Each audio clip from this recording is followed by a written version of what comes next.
amener son pays à une faillite, puisque les citoyens ne débourseront plus d'argent, et en fait pour rien du tout. En d'autres termes, comment comptez-vous amener un roulement économique sain si l'argent n'est pas perçu ni donné d'aucune part? Bon, tout d'abord, merci pour la question. J'aime bien le fait que vous apportez le terme utopique à mon projet. Ce qui est intéressant avec l'utopie, c'est tout d'abord que c'est juste pas encore réalisé, pas que c'est irréalisable. Ensuite de ça, on a des moyens très concrets et très possibles de faire en sorte que l'économie nous évite la faillite. Donc, tout d'abord, on fonctionne avec une économie circulaire, ce qui va faire en sorte qu'il y a un salaire universel à la base qu'on peut proposer à chaque personne sur 5 grammes. Ensuite de ça, les industries, comment on va faire en sorte pour avoir tout cet argent-là? C'est avec nos industries. On propose un système de 60%, 60-25-15. 60% de chaque profit qu'une industrie fait va être déversé justement à ce fonds de salaire-là, que chaque membre de la population va avoir accès à partir de 18 ans. 25% de ces fonds-là vont être ensuite accordés à la bourse économique pour la retraite et autres fonds. Et le 15% va être accordé au renouvellement des ressources et à la production pour cette entreprise. Donc, comment éviter justement l'endettement? C'est grâce à cette économie circulaire qui va favoriser justement un renouvellement des ressources et qui va permettre ensuite d'éviter à la population de ne pas avoir à dépenser, en guillemets, parce que tout va être gratuit, mais en même temps, l'économie va pouvoir se développer. Merci. Alexis, tu as maintenant 45 secondes pour répondre ou donner ton opinion là-dessus. OK. Le micro fonctionne. Projet. Ouais, je sais pas. Ça marche? Ça marche? OK. Alors voilà. Oui, dans le fond, je dois réagir par rapport à ce qui vient d'être dit ou plus en erreur? OK. Comme tu Oui, on parlait de socialiser l'industrie pharmaceutique. Moi, c'est que je trouve que le parti prolétarien semble très proche du communisme. En fait, son nom l'indique. Et je me disais en quoi ça peut être réaliste de nationaliser la majorité ou la quasi-totalité des moyens de production, considérant l'effondrement de l'URSS dans les années 90. Ça ne semblait pas vraiment avoir fonctionné. Alors, pourquoi reprendre une vieille idée qui ne fonctionne pas? Merci. Marjorie, c'est maintenant à ton tour. 45 secondes. Au moins, je pense que Alexis disait, je comprends pas pourquoi ils veulent industrialiser une industrie qui ne fonctionne pas. Étant donné que l'URSS a été un fait monumental. Oui, Maud, à ton tour. Merci. Tel que mes collègues l'ont souligné, évidemment, je crois aussi que, étant donné que le projet d'abord dans le passé a bien peu fonctionné, je tiendrais aussi à souligner qu'il y a certaines incertitudes et un certain manque de clarification à savoir comment développer une économie dans un monde aujourd'hui plus interconnecté que jamais, savoir comment, évidemment, vivre avec le restant des autres États qui n'ont peut-être pas la même approche quant à l'économie. Joël? Je vais essayer d'être plus concis que mes collègues. Le gros problème là, avec ce que propose notre collègue, et je le remercie de participer activement à la politique, le gros problème, c'est que il propose également de rémunérer les stages de manière encore plus importante. Et ça, qu'est-ce que ça va créer? Ça va créer un agrandissement d'élèves, pas corporel, là, mais il va y avoir tellement d'élèves dans les écoles et les universités que, malheureusement, ça va être un grand problème, c'est que notamment, ils vont faire encore plus d'argent, mais aussi, ils vont être encore plus bénéficier de, justement, de leur prêt des bourses, de leur stage. Et ça, moi, c'est quelque chose qui m'inquiète particulièrement parce que, enfin, c'est ce que j'avais à dire pour les stages. Parfait. Donc maintenant, les médias vont poser la question numéro 2. Juste une petite rectification. Vous pouvez aussi, vous avez commenté sur ce qu'il a dit, vous pouvez aussi amener vos points à vous aussi sur la question. Finalement, ça a l'air que vous avez 2 minutes pour débattre de ça. Oui. Donc, droit de réplique. J'ai mon droit de réplique. Parfait. Donc, je vais tout d'abord commencer par clarifier cette comparaison vraiment très maladroite que mes collègues ont essayé de faire avec l'URSS, le communisme et mon parti. Tout d'abord, c'est pas parce que des partis qui se sont voulus communistes, qui ont échoué, amènent nécessairement un échec du communisme. Si vous aviez écouté étudier la plateforme électorale, laissez-moi terminer. Il y a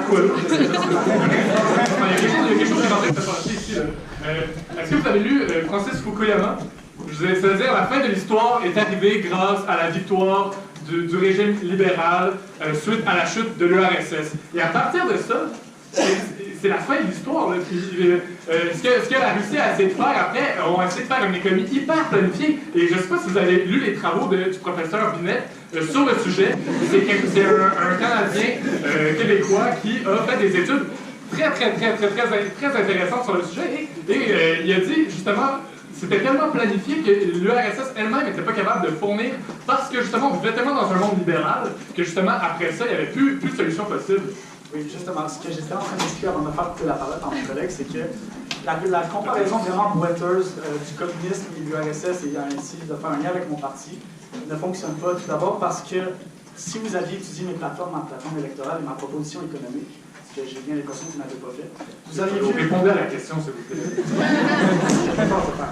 Donc, nous, ce qu'on propose, c'est justement une économie qui fonctionne par l'économie circulaire. Ce qui va faire en sorte, comment ça va fonctionner, je vais réexpliquer. Ça va être clair.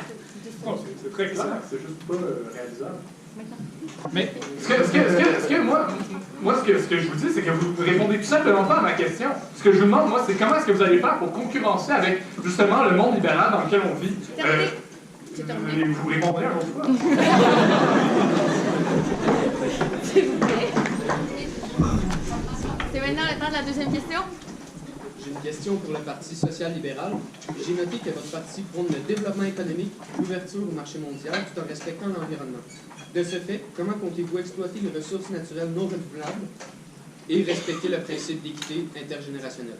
Écoutez, tout à fait, et je vous remercie pour votre question parce que c'est peut-être que ça n'a pas été nécessairement clair dans notre plateforme électorale, mais nous, on est d'abord une société de droit. On se fie sur John Rawls et on se fie sur plusieurs philosophes qui, justement, privilégient justement le respect du droit. Et ce qu'on dit, nous, on dit, vous pouvez avoir votre entreprise non écologique, mais soyez prêts à payer pour.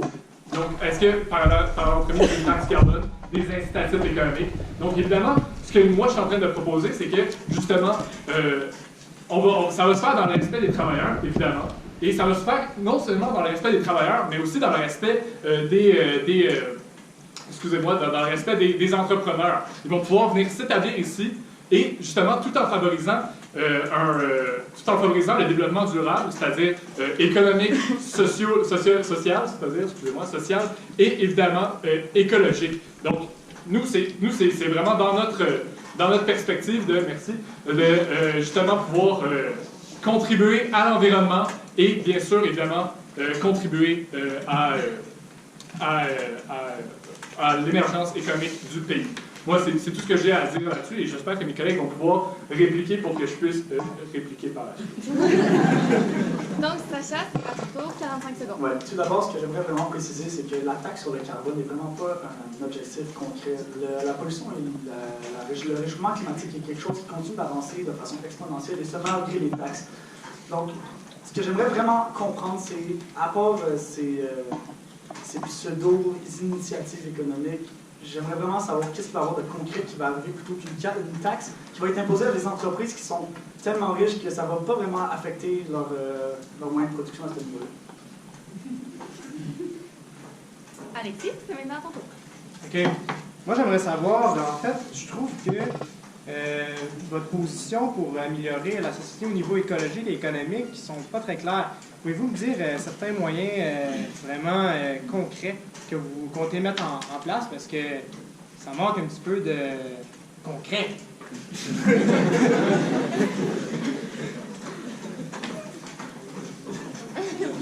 Marjorie, c'est à ton tour. Notre plateforme, au point de vue écologique, appuie pas mal ce que SGL vient de dire. Nos idées sont similaires, donc je pense que j'ai rien à noter d'autre qu'on appuie ce qu'il vient de dire. Oui, à mon tour, je dirais évidemment que l'intention est très louable et je pense que chacun d'entre nous ici ont certains projets d'avenir qui désirent améliorer l'environnement. Néanmoins, beaucoup de politiciens, dans les dernières années, ont fait les mêmes promesses. Et néanmoins, les entreprises ont toujours trouvé le moyen d'éviter ou de tourner aux alentours des lois afin d'éviter que, évidemment, ces améliorations se produisent. Donc, je me demande personnellement si votre parti a évidemment un projet afin d'éviter que ça se concrétise. Vous avez maintenant 2 minutes pour débattre de la question. Si je peux répliquer. Évidemment, j'appuie mes collègues qui m'ont encouragé dans mes démarches écologiques. D'abord, M. Coelho, le grand problème, c'est ça. Monsieur Coelho, la taxe, vous dites que c'est pas quelque chose d'assez concret. Donc, c'est vraiment là, comme si vous tourniez le dos à toutes les incitatifs économiques qui ont été mis en œuvre dans les générations qui nous ont précédés. Et là, je vais répondre au cynisme politique dont vous propagez de manière tellement importante. Le grand problème, là, c'est que à cause de gens comme vous, on essaie de créer un État ici. On essaie de, justement, mettre en œuvre un État ça nous prend des bases. Et évidemment, ça va être des choses qui ne vont pas être nécessairement concrètes ou quoi que ce soit, mais c'est justement pour ça que nos propositions ne sont pas tout à fait concrètes. C'est parce que, justement, on est à la veille de la création d'un État. C'est quelque chose, donc je pense que vous semblez pas. Monsieur Coelho, je sais que vous avez interrompu tout à l'heure, mais laissez-moi vous dire. Le grand problème, ce qui est vraiment intéressant ici, c'est que, encore une fois, derrière des attaques personnelles, derrière des termes qui n'ont pas nécessairement du sens, vous êtes en train de justement dire que vos initiatives écologiques n'ont aucune source concrète, ou rien de concret, rien de sûr. Nous, avec le Parti prolétarien, on propose par exemple des projets d'usines de méthanisation des déchets. Vous faites quoi à part imposer une taxe à des entreprises qui polluent déjà, alors qu'on est à la veille d'une crise globale environnementale? Non, c'est pas du tout ce qu'on est en train de dire. Ce que nous, on est en train de dire, et je l'ai répété pour la 50e fois, c'est que, justement, si vous voulez faire... Nous, on donne le choix aux entreprises de, justement, être ici et dire... Vous pouvez faire l'entreprise que vous voulez, c'est votre choix, mais soyez prêts à le payer, le prix, parce que genre faut mettre les choses en perspective. L'entreprise avant l'environnement. Pas du tout. Attends, pour une dernière question. Il faut que tu prennes ta parole. Ta place. Il faut prendre ta place. OK, troisième question. Ma question s'adresse au Parti Économie Verte. Oui. Okay. Constatant que votre plateforme électorale n'aborde pas la question de la défense nationale, quel est votre point de vue sur l'importance de l'armée? Vous avez maintenant 1 minute et demie pour répondre à la question. Oui. Eh bien, je dirais, évidemment, d'abord, je tiens à vous remercier de votre excellente question.